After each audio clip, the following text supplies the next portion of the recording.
Salam sejahtera bagi kita semua, Shalom. Assalamualaikum warahmatullahi wabarakatuh. Baiklah, saya dengan mahasiswi Britney Krisda Sahabir dengan NIM 21160412, jurusan Teknik Lingkungan Angkatan 2021. Baiklah, pada saat ini saya akan menjelaskan atau mempresentasikan materi tentang flora dan fauna. Pertama, saya akan menjelaskan tentang fauna Tarsius tumpara. Tarsius tumpara adalah spesies primata kecil yang hanya ditemukan di Pulau Siau, Sulawesi Utara, Indonesia. Spesies ini merupakan salah satu dari 25 primata paling terancam di dunia. Ini adalah gambar fauna Tarsius. Ciri fisik dari Tarsius tumpara yaitu Tarsius tumpara memiliki ukuran tubuh yang sangat kecil, panjang kepala, dan tubuh hewan ini hanya sekitar 110 sampai 120 mm, sedangkan panjang ekornya mencapai 21,5 sampai 22,5 cm.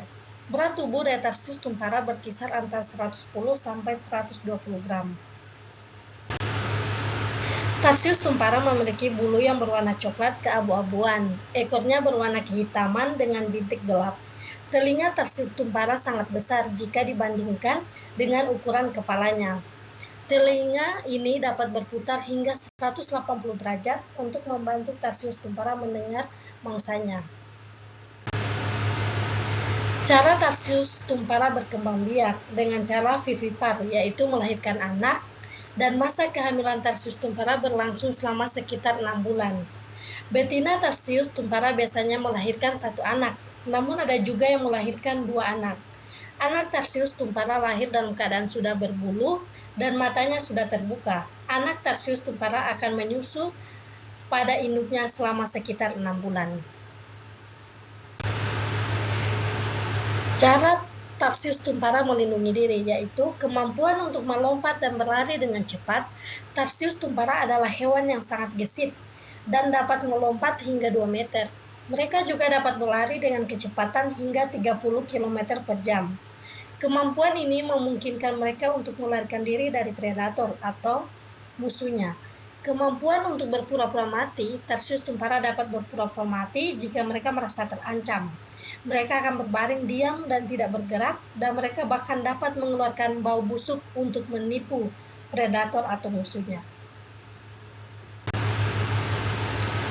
Klasifikasi dari Tarsius tumpara yaitu Kerajaan Animalia, Filum Chordata, Kelas Mamalia, Ordo Primata, Famili Tarsiidae, Genus Tarsius, Spesies Tarsius tumpara. Sekarang kita lanjut pada flora. Flora pertama yaitu bunga tasbih. Pengertian bunga tasbih adalah tanaman yang tergolong tanaman luar dengan nama Latin Canna lili. Tanaman ini biasanya tumbuh di hutan dan pegunungan walau tak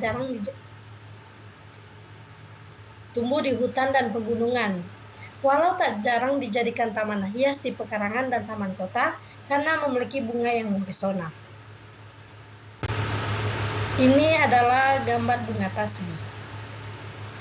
Selanjutnya, ciri fisik dari bunga tasbih. Bunga tasbih dapat tumbuh hingga setinggi 2 meter. Batang bunga tasbih tegak dan kuat dengan diameter sekitar 5 cm. Daun bunga tasbih tunggal berbentuk oval dengan ujung runcing dan berukuran panjang sekitar 30 sampai 50 cm dan lebar sekitar 20 sampai 25 cm. Warna daunnya hijau atau merah tengguli. Bunga tasbih majemuk berbentuk tandan dan muncul pada ujung batang. Bunganya memiliki 3 kelompok bunga kecil kehijauan atau yang muncul seperti braktea, 3 kelopak hijau atau kelopak berwarna, dan 5 atau lebih sedikit staminoida atau petaloid benang sari palsu yang mencolok. Warna bunganya dapat bervariasi seperti merah, kuning, orange, putih, dan ungu. Buah bunga tasbih berbentuk kendaga dengan biji banyak, bulat, dan berwarna hitam. Selanjutnya, bagaimana cara bunga tasbih berkembang biak? Bunga tasbih dapat berkembang biak secara generatif dan vegetatif. Perkembangan generatif. Perkembangbiakan generatif bunga tasbih terjadi melalui penyerbukan. Penyerbukan dapat terjadi secara alami oleh serangga atau secara buatan oleh manusia. Setelah terjadi penyerbukan, bunga tasbih akan menghasilkan buah yang berbentuk kotak. Buah ini akan pecah dan melepaskan biji-bijinya, dan biji-biji inilah yang akan tumbuh menjadi tanaman tasbih. Perkembangbiakan vegetatif. Perkembangbiakan vegetatif bunga tasbih terjadi melalui pembagian bonggol. Bonggol itu adalah batang yang membesar di bawah tanah. Bonggol bunga tasbih dapat dipisahkan dari tanaman induknya dan ditanam di tempat yang baru. Bonggol ini akan tumbuh menjadi taman baru yang identik dengan tanaman induknya. Bagaimana cara bunga tasbih melindungi diri? Bunga tasbih atau dengan nama latinnya Channa flaccida tidak secara langsung memiliki mekanisme pertahanan khusus untuk melindungi diri dari predator atau ancaman lingkungannya. Namun, beberapa karakteristiknya dapat membuatnya bertahan hidup dengan baik, yaitu dengan bunga tasbih dapat berbunga sepanjang tahun dan menghasilkan banyak biji, dan kecepatan itulah atau kecepatan reproduksinya yang tinggi membuatnya lebih mudah bertahan hidup meskipun ada beberapa individu yang dimakan predatornya.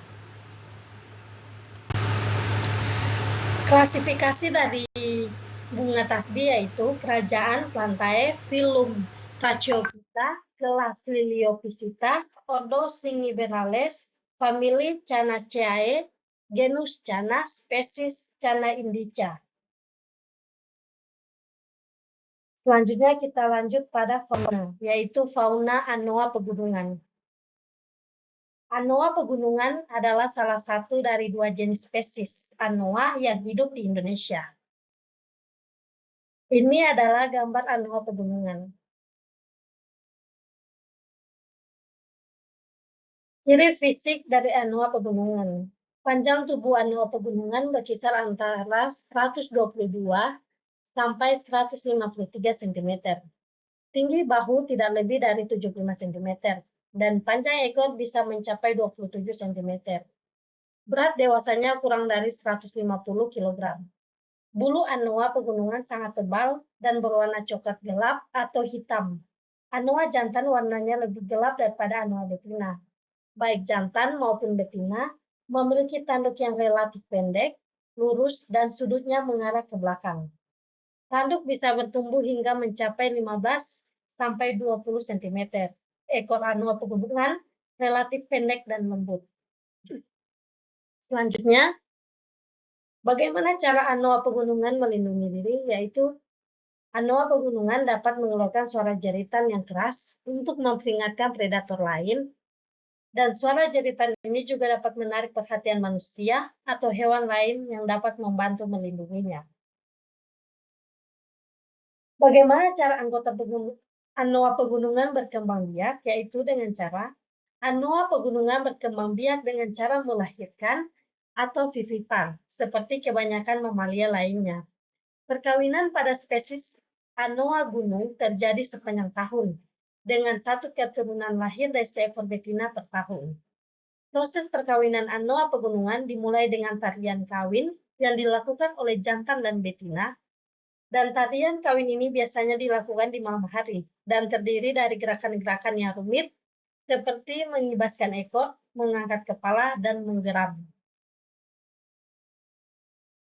Klasifikasi dari anoa pegunungan yaitu kerajaan Animalia, filum Chordata, kelas Mammalia, ordo Artiodactyla, famili Bovidae, genus Bubalus, spesies Bubalus quarlesi.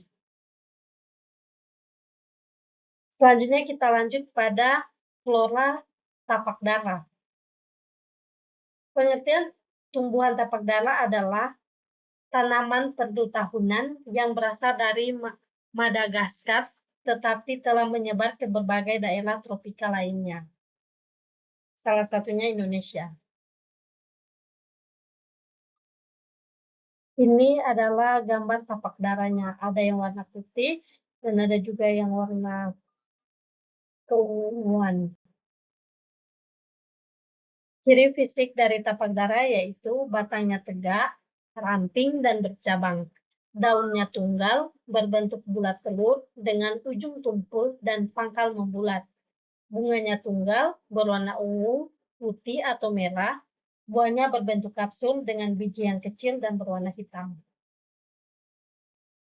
Bagaimana cara daun tapak darah melindungi diri? Yaitu memiliki lapisan lendir lengket di permukaannya, dan lendir ini membuat serangga dan hewan herbivora lain kesulitan untuk hinggap dan memakan daunnya. Lendir juga dapat menjebak serangga kecil sehingga mereka tidak bisa bergerak dan akhirnya mati. Bentuk daun tapak darah yang menyerupai tapak kaki manusia diperkirakan juga berfungsi sebagai mekanisme pertahanan. Binatang predator mungkin terkejut atau tertipu oleh bentuk daun ini, sehingga mereka tidak berani mendekati tanaman tapak darah. Bagaimana cara flora tapak darah berkembang biak? Yaitu perkembangbiakannya generatif pada tapak darah terjadi melalui penyerbukan. Penyerbukan pada tapak darah dapat terjadi secara alami oleh serangga atau secara buatan oleh manusia. Bunga tapak darah memiliki benang sari dan putik. Benang sari menghasilkan serbuk sari, sedangkan putik menghasilkan sel telur. Serbuk sari akan menempel pada putik dan membuahi sel telur. Tumbuhan pada tapak darah menghasilkan biji. Biji tapak darah dapat ditanam untuk menghasilkan tanaman baru dari tapak darah tersebut. Klasifikasi dari tapak darah yaitu kerajaan Plantae, filum Tracheophyta, kelas Magnoliopsida, bangsa Gentianales, suku Apocynaceae, marga Cataratus, spesies Cataratus roseus. Terima kasih, semoga materi flora dan fauna yang sudah saya jelaskan semoga bisa bermanfaat, dan mohon maaf jika ada kesalahan.